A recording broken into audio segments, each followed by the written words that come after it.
Good day, ladies and gentlemen. I'm Jemerlyn Talan, Teacher 1 of Buena Vista Sigaras Elementary School, and I am here to present you our Learning Continuity Plan for the school year 2020 to 2021.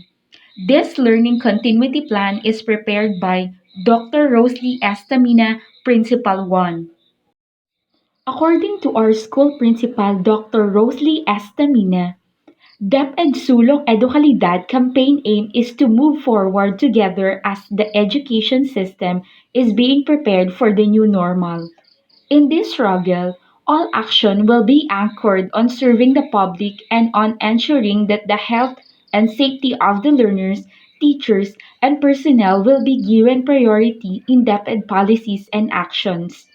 DepEd calls on the whole nation to preserve the bayanihan spirit as it ensures that education of millions of Filipino learners will continue.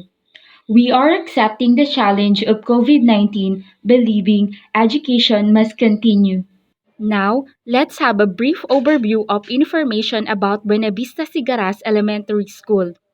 With an area of 5,000 square meter, is a medium public elementary school in the district of Magdalena offers SPED and elementary education from kindergarten to grade 6 that accessible caters to every need of the learners from 6 barangays in Magdalena.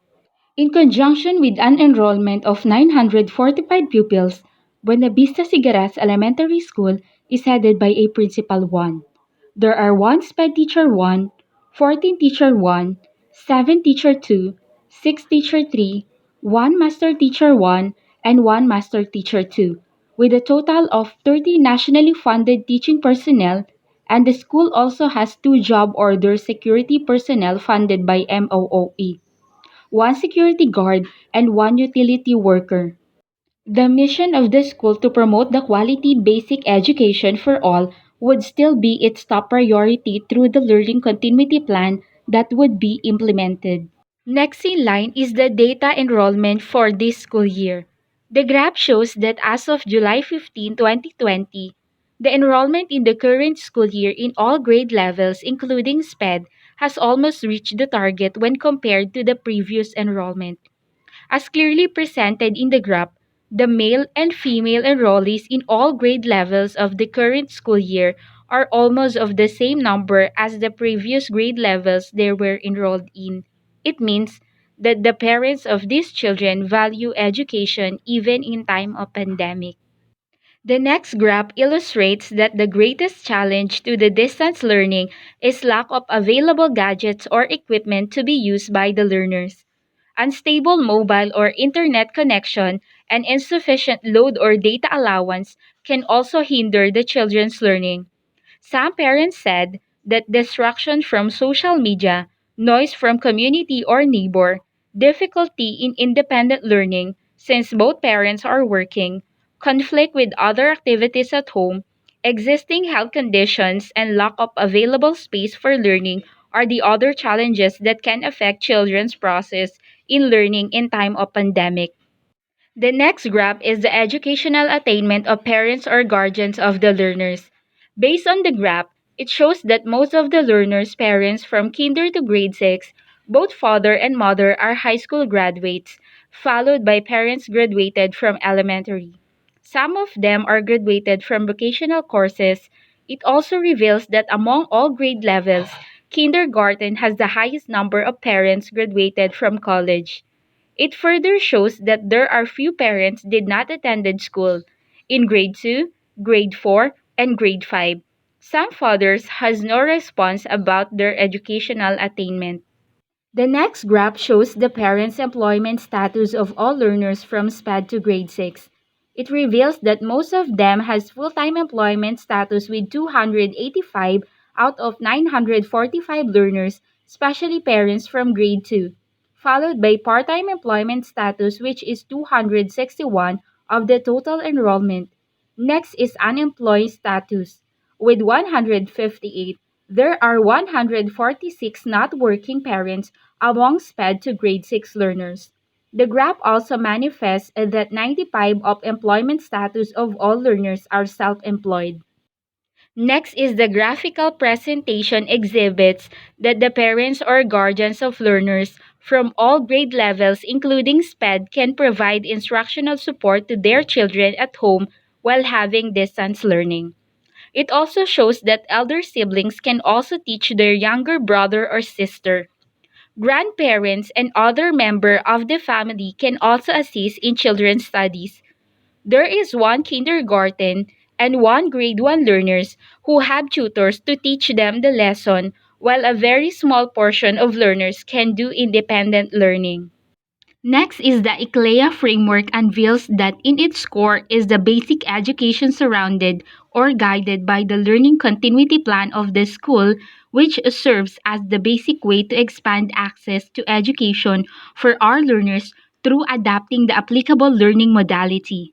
Next is the LCP framework. This figure shows the full framework and implementation plan of Buenavista Sigaras Elementary School. This is under the ICLEA framework set by the regional office in gearing up for the LCP implementation and operationalization. Next is the implementation plan.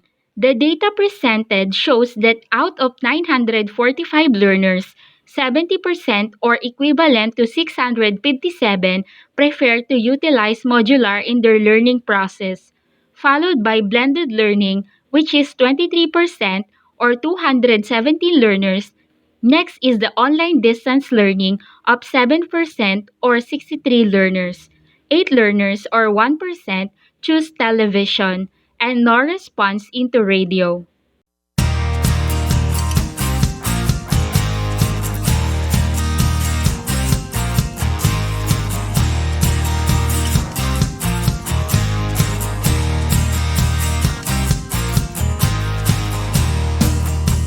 Next is the assessment of learning.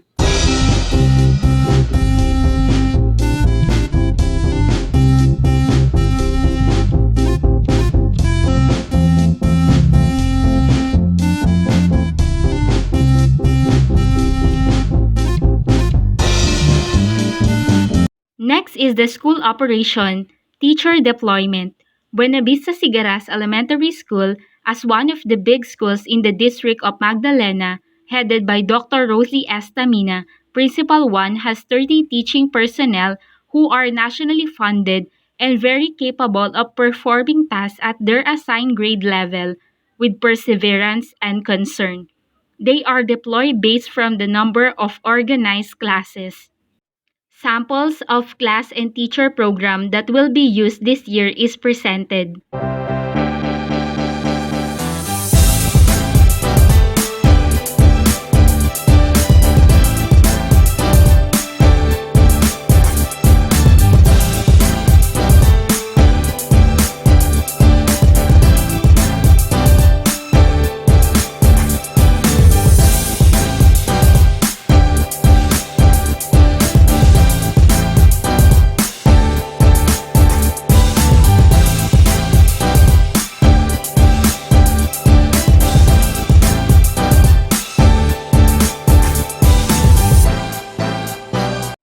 Next is the LR team, headed by Dr. Rosalie Estamina.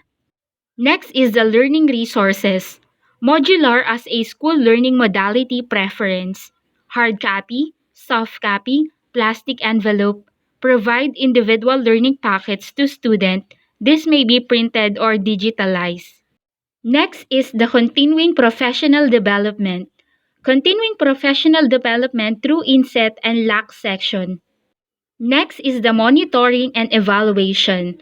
This table shows the LCP log frame set by the school logistic and operations management personnel. This will serve as the objective guide to monitor and verify evidences and indicators upon LCP implementation and evaluation phases.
Next is the school operating budget.